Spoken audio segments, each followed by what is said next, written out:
Je suis Toko Hilaire, fils du département du Oncam et anthropologue de formation. Et j'adore lire. Je vais présenter l'histoire des Jacos, que beaucoup ignorent. Nous tous ici, nous sommes presque des Jacos, ou bien du tout qu'on appelle le département du Oncam. Alors, quelle est l'histoire des Jacos? Nous allons nous rappeler que l'histoire des Jacos commence au niveau de Banangoum avec deux fils du chef Puncha qui doivent perdre la succession et doivent se déplacer en passant par le Ngom, par la métier, par l'Oncam, et qui vont se retrouver du côté de Bafon. Alors à Bafon, le grand frère s'appelait Ngande et le petit frère qui s'appelait Ndjofa et l'un de leurs amis qui s'appelait Nganga. Alors le grand frère doit aller s'installer de l'autre côté de Bapuncha, qui donnera le nom de son père à ce village qui s'appellera Bapuncha. Le petit frère doit s'installer au niveau de Bafon avec la concurrence, avec l'accord de son grand frère, car ils vont trouver sur pied Ndjachua. Et là, ils vont combattre et Ndjofa va prendre la place au détriment de Ndjachua. Manganga, qui est l'un des amis, parce qu'ici, l'une est le fils de l'autre.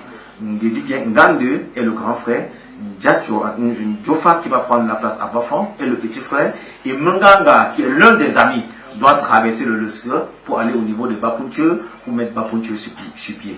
Et de là, vous allez constater que à Bapuncha, on va dire Jako Zingong. Zingong, ça veut dire ceux qui accouchent et qui partagent. À Bafan, on va dire Jako, on va appeler Menitu. Ça veut dire c'est deux personnes qui combattent pour avoir le même territoire. Et à Bapunche, maintenant, ça va être Jako, et on va mettre le nom du fondateur qui est Manganga, donc ça va être Jako Manganga. Et maintenant, on revient à Bafan. Bafan qui va donc créer une généalogie, et à la troisième génération, nous aurons le chef Wande. Wande qui va avoir une femme, comme nous avons appelé maman, Nemanga, qui aura deux enfants. Il s'agira de l'un et de Chualio. Les deux vont perdre dans la succession et ils vont transiter pour arriver du côté de Babounet. C'est là le grand frère qui s'appelle l'un d'eux, qui n'était pas éveillé. Alors Chualio, qui est plus éveillé, va donc prendre la responsabilité et doit aller créer la plus grande chefferie au niveau de Babounet Kayeux, alors que l'un d'eux va rester à Kom et plus particulièrement à Bakolo. Alors, à la cinquième génération du village Bapunche, on aura un fils qui s'appellera Twintou. Twintou qui est un enfant qui voulait le pouvoir.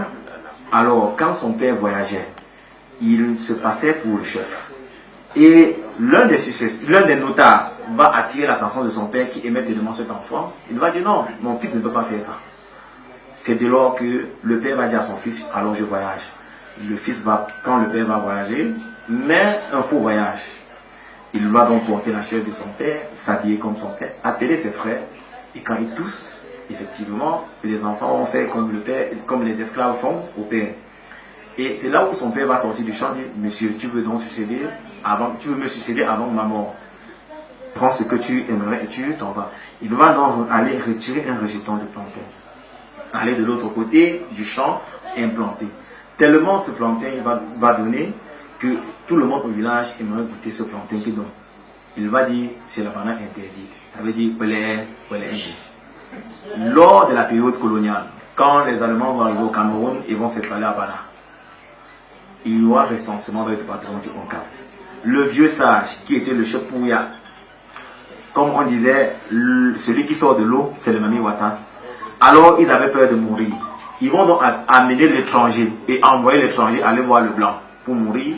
Arriver là-bas au recensement, il va donc se déclarer avec le nom qu'on connaissait plus au village de Welenji.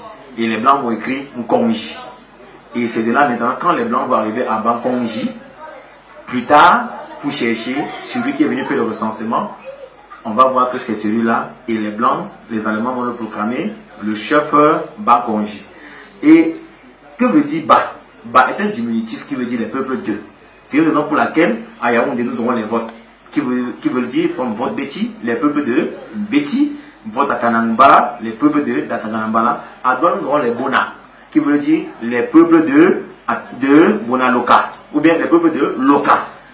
Maintenant, pour ce qui marque vraiment une sincérité ou une sanguinité entre les villages de Jacko, c'est-à-dire les Tomti Bapuncha Nidje, qui en 1910, lors des recensements, les plantons, quand on remettra l'enveloppe pour aller remettre en Bapunche, ils auront plutôt à Bapuncha, et quand on va remettre pour Bapuncha, ils vont aller à Bapunche. À cette période, c'est le chef Ngale qui était à Bapunche et le chef Ninche qui était à Bapuncha. C'est ainsi que les colons, parce qu'ils payaient beaucoup d'impôts, vont imposer à chaque chef d'augmenter son nom devant son village.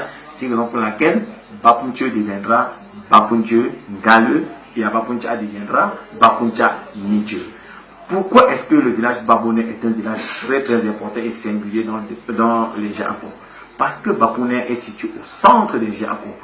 Pourquoi? De l'autre côté ici, il y a Bapuncha et Bafan. De l'autre, il y a Bapunche et Bankonji. C'est la raison pour laquelle on a planté l'arbre Tchachi à Babonais.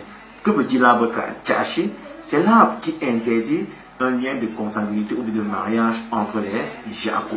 Parce que c'est à travers un rite où quelqu'un est mort qu'on a versé un sang, on interdit à tous les Jacko de se marier. Vraiment, je ne veux pas tout dévoiler ici, je ne veux pas tout déverser. Je remercie pour mon livre. Merci, applaudissons pour lui, vraiment, je crois que... Je crois qu'on n'a pas eu le temps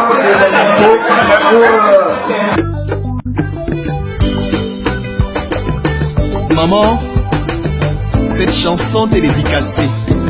Merci pour ton amour, merci pour ton affection. Maman, ngopeno, ngopeno, ngopeno.